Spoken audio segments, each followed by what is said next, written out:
We are in AP Calculus Lesson 2-U, Finding U. There you are. All right, Georgia, what's our objective? Find the inner part of a wide variety of functions. Yeah, today is all about knowing the house. There are 5 houses that you need to know. The first thing that I want to talk about in the notes is that the inner and the U, those are the same thing. Do a little arrow. When I say finding U, what I'm really talking about is finding the inner. And by the way, when I'm using these words of inner and outer, it makes sense to us, but I'm talking Wynn speak. Again, the guy that made this curriculum, John Wynn, he kind of invented all of this language. But if you go to an actual university and you say, yeah, you just find the inner and you multiply it by the outer, then they're going to say, you mean what exactly? So here you go, the 5 different houses. There are 5 houses, and you're going to be referring to them over and over and over again when you go forwards and when you go backwards. Make sure that you know them. So there's general trig e-log. If you ever have, I don't know, Alden, you can probably do in your notes, some sort of person over here that's a general. Maybe he has like a bunch of badges over here. His general, on his shirt, this general will be trig e-log. Just remember general trig e-log. I'm going to be referring to this general over and over. General trig e-log. You'll say it over and over, general trig e-log, and if it's not any of those, then by default it's power. So there are 5 houses. First house is the general house. Generally speaking, see what I did there? It's going to be like this. It's going to have some sort of number out front, some coefficient. I'm going to let A be my coefficient for all of these. So all of these are going to have an A out front, an A out front, an A out front, and an A out front. This is just a number. You will almost always see a number. Sometimes it'll be on the front door of the house. Sometimes it'll be on the back of the house. More often than not, it'll be at the front, like I have done here. Sometimes it will be at the back. All right, and here's what the general house looks like. It'll have 3 different types of letter. The favorite house that AP Calculus exams like to have is multiplied by F. If you see the letter F, you know that you're talking about general house. So it's going to be F of, then the inner. And the other 2 letters that we typically like to see, you can also have A times G of, okay, I'm going to leave this blank in here because we know that the inner goes inside here. And then sometimes it'll be A times, guess what letter comes next? F, G, H. Those are the 3 letters. If you see any of those letters, you know what house you're in. You are in the general house. There are 5 houses. We've now memorized 1 of them. If you see an F, a G, or an H, you're talking about general house. And they're a little bit tricky. They like to add those in when you're trying to do hard questions.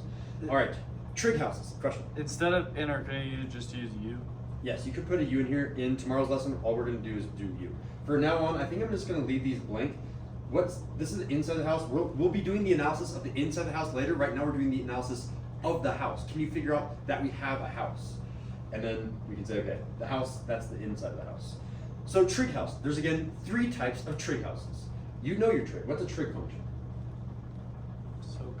SOHCAHTOA, right? So trig is going to be A times sine of, there's the inside of the house right there. Inside the house in this case is wherever I put the parentheses. You could have A times, give me another trig function. Tangent. I'm going to do that one third if that's okay with you. A times tangent. And then there's the inside of the house. Inside of the house is wherever I put the parentheses. And A times, what was the other one? Cosine. Again, the inner is wherever I put the parentheses. Those are the 3 different types of trig houses. So we've got general houses, F, G, H. We've got trig houses, sine, cosine, tangent.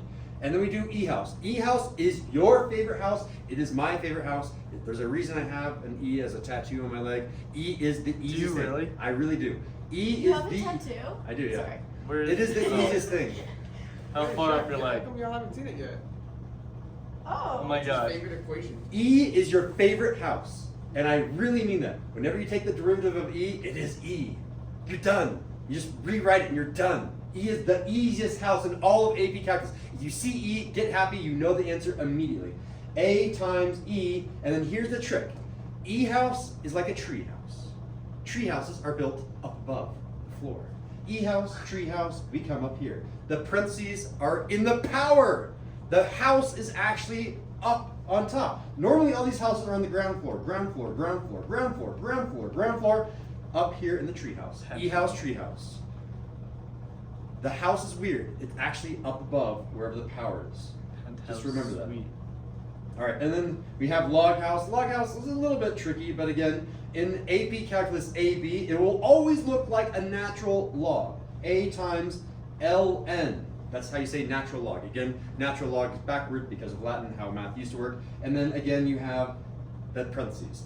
If you ever decide to take AP Calculus BC, we can write this down. This is purely optional. I'll do it in a different color. You could write A times log of the inner. You will not be seeing that because you're taking AP Calculus AB. But this is the AP Calc BC has a normal log function. We will only see a natural log. Question. Isn't E the same as natural log? No, so No. E is the base of a log. Log base E is natural log. And I'll write that off to the okay. side in case you've forgotten it. If I say log of x, what I really mean here is log base 10 of x. We never do base 10 in AP Calculus. We do base E, which means log base E of x. And what I mean by that is natural log of x. Base E is natural log. And your calculator has an ln button. It'll be that easy to do it if you ever have a calculator question. We don't have calculators until like unit 6 though, so don't worry about it yet. And then the hardest of all of these, it's the thing that I taught you yesterday, is the powerhouse. And the only way that you know that you're in a powerhouse is you're not in general trig E log. General trig E log is the first thing that you should check. You should check, do I see an F, G, H? Do I see a sine, cosine, tangent? Do I see an E or natural log? If none of those conditions have been met, you know what house you're in. You're in the powerhouse. The powerhouse is the mitochondria. No, powerhouse is A times something to the power of some other power. And the inner is underneath the power. And sometimes that power is hard to find because I can give you an example off to the side here. I can say, if I have 1 over x, Mr. Sindel, I don't see any power. And you don't. But what is the secret power? 1. Careful. It is a 1 on the bottom, but you every single time in AP Calculus, if you see a quotient, if you see a fraction, what do? You flip it to a negative. Yeah. You flip it, you unquotient it. This is really x to the power of Negative 1. negative Sorry. 1. The hidden power in this one was a negative 1. And it's hard to see. That's why I tell students over and over again, if you don't see a house, if you don't see a general trig E log, then you know you're in a powerhouse. First check general, then check trig, E log. Last, power. So far so good. What I want to do is just analyze what is the house, what is the outer, what is the inner, and then we'll finally take the derivative of the inner. And this is how we're going to be progressing throughout all of this unit. So, baby steps. So, first, let's go with Alden. What house are we in? We're in power, right? Oh, you were so fast. You check general, nope. Trig, nope. E, nope. Log, and then by default, it's power. And again, the giveaway was there was a power there. So the house, everyone write down, this is a powerhouse. You have to get familiar with these 5 houses over and over again. Diego, what's the outer? What's everything that's not inside the house? So everything, don't write anything in here. We don't care about the inside of the house. We care about the out of the house. So 3, There's a 3 on the outside of the house. And what is the power? 7. That's all of the outside of the house. Okay, everything that is not on the outside is on the inside. So Giorgio, what's on the inside? X plus 7. Careful. Wait. What? Oh, X plus 1. There you go. Right. Inside is x plus 1. And then this one is anyone can answer. What is, and then I'm going to read this thing in terms of the notation, dx of u, or the derivative, this is how you're really supposed to pronounce it. You're really supposed to pronounce this, the derivative of u with respect to x. The derivative of u, in this case x plus 1, what is the derivative of x plus 1 with respect to x? Someone remember this all the way back from Friday? Careful, no. Good guess, Diego, but no. So really what I'm writing here, x plus 1, and I'm taking the derivative of that, which means I'm distributing the derivative. I'm saying, what is the instantaneous rate of change of this line? So I can say it's the derivative with respect to x of x, and then the derivative with respect to x of 1. The derivative with respect to x of any constant is always 0. So this is 0. I can write that as 0. But what is the derivative of x with respect to x? 1. 1. How did you get that? You're right. Because it's a invisible 1 for the x. There's an invisible coefficient of 1, and we always just write down the coefficient whenever we have a linear function.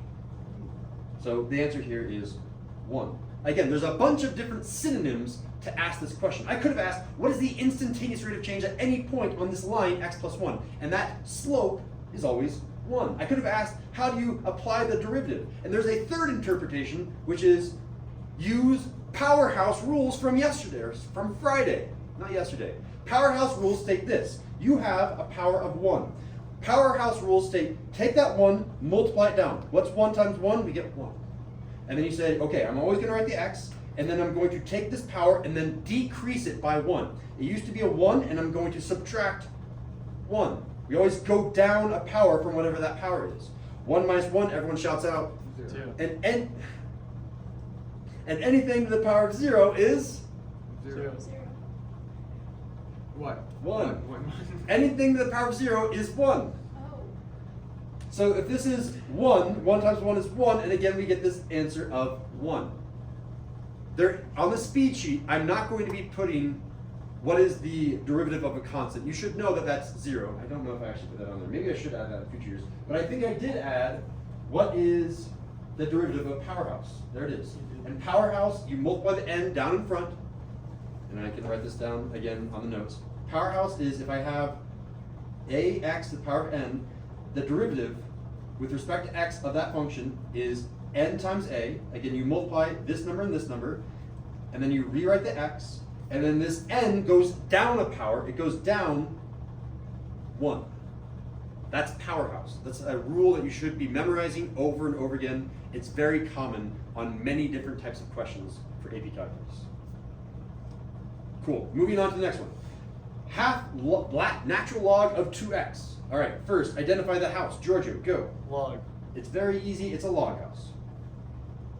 It's a log house. And if you want to put an LN house, that's totally fine, but I'm going to call this a log house. All right. Alden, what is on the outside of the house? 1/2 ln. 1/2 ln, and then there's nothing else. If there was something else over here, I would have written that, but there's nothing else. That's the out of the house. Diego, the inside of the house. 2x. 2x is on the inside. And therefore, I'm asking you, what is the derivative, Diego, of 2x with respect to x? 2. Done. 2. Again, for these linear functions, you just write the coefficient. Done. Give me a fist of 5 on how well you're following so far. Wait. So, I'm somewhat. why did you Is that just a write? 4, 3? Why did you just write the coefficient rather than doing the whole step down process? So this is the homework from Friday, from lesson 2-1. Oh, okay. 2-1 states that if you have a linear function and you take the derivative, you just write the coefficient. But a more complex rule is, it's really this powerhouse rule, and I can do it one more time for you. If I have 2x, that's really 2x to the power of 1. Powerhouse rule states if I take the derivative with respect to x, this is going to be 1 gets multiplied down. 1 times 2, Giorgio? What, 2? 2. And then it's going to be x to the power of, it was 1, and then I subtract. Oh, okay. 1. Now I see. This is going to be 2x to the power of 0. And x to the power of 0 is just 1, and I get 2. Okay. All right. I think that's And can I just write this down real quick? Of course, yeah. So this is a very complicated rule, but the quicker shortcut is anytime I see something with an x with no power, it's really a power of 1, just write down the coefficient, done. It is the faster shortcut. If you need to memorize it this way, that is also okay. It's one fast rule that applies to all of the different types of power functions, with an exception for constants. All right, moving on. House. Who have I not asked to analyze a house yet? All of us. All of you? Oh wait, no. Um, I've only been 2. Yeah, exactly, right. Diego, what house are we in? E house. E house, tree house, right? So the house, we have an E house. Yeah, you didn't do Diego. That was right. I thought so, okay. Georgia, what's the out of the house? Outside of the house. The outhouse. What's the A in front of the E? Wait. There is no A. So you assume the A is 1. 1. The out of the house, if you don't see 1, it's 1. This is really 1 times e to the power of 2x. If you see nothing, assume it's 1. Many people assume that it's 0. You assume it's 1 because you're about to multiply some things. Every single time that you're going to take a derivative, you're going to do some rule, and then everything gets multiplied together. Which is the reason that you don't want this to be 0, because 0 times anything will kill everything else that we need. Assume it's 1. And I did 1 times 0 or times e. Yeah, it's going to be 1 times e, yeah. Okay, and then what do I have for the inner, Alden? e2x, e to the power of 2x. I guess technically the outer should have been 1e, because e of the inner, right? And then the inner, therefore, Alden would be 2x. just 2x, yeah, very good. Just 2x. And Alden, what is the derivative of 2x with respect to x? 2. Done. Done and done. Again, with these linear functions, you just write the coefficient and you're done. All right. So sometimes you'll have an inner. When I'm taking the derivative of these inners, the derivative of the inner, check this out. You see this inner right here? I'm going to put the derivative of the inner, and now it makes this new word, dinner. We've been finding, and again, this is totally wind speak. The dinner of this function right here is 1. The dinner of this function right here is 2. The dinner of this function right here is also 2. This one will not have a dinner. It will have a dinner, because there are 2 inners. Because I'm finding an inner, and I'm going to take the derivative of that inner, so therefore our new word is a dinner. It's not a dinner up here, it's a dinner, because there's 2 inners. Let's analyze this function. First of all, what is the most outside house? And you have to be careful here because they do get progressively trickier. This is still, I think, an easy question. What is the most outside house? Anyone? It is an E house because it is the most outside house. And the outer of that house is what? 1e. Again, you always want to be thinking about what coefficient was outside. There wasn't anything, so you assume it's a 1. Okay, what is the inner? What is everything but the 1e? Someone other than Diego. ln, and then like 3x minus 1. Perfect. There it is. So that means that the inner is everything but the e. So everything but the e is right there. And I just rewrote that down here. The natural log of the quantity of 3x minus 1 n quantity. Okay. And now I need to find the inner. So what's the inner of that, Giorgio? 3x minus 1? There it is. 3x minus 1 is the inner. No way. And Giorgio, what is dinner? What is the derivative of 3x minus 1 with respect to x? 3. That is 3. So our dinner is 3. Perfect. Wow. So there were 2 different types of houses here. There was an E house, there was a log house, and on the inner we had a 3x minus 1, and the dinner is 3. Whenever I say dinner, you're thinking of the derivative. That concludes the notes for the day. There should be no back. And you want us to do summaries, right? I do want you to do summaries. You can do that now, or you can do it for homework. I prefer doing it for homework because it lets you fall down that rate of forgetting that is covered by the AC back over there. Let yourself forget, and then go back up the rate of forgetting by reviewing it. If you don't think you'll have time to do it later, you can do it right now. So, before I end the video though, objective. Were you able to find the inner on the 5 different houses? How well did you do? Fist of 5. You're at 4, a 5, and a 4.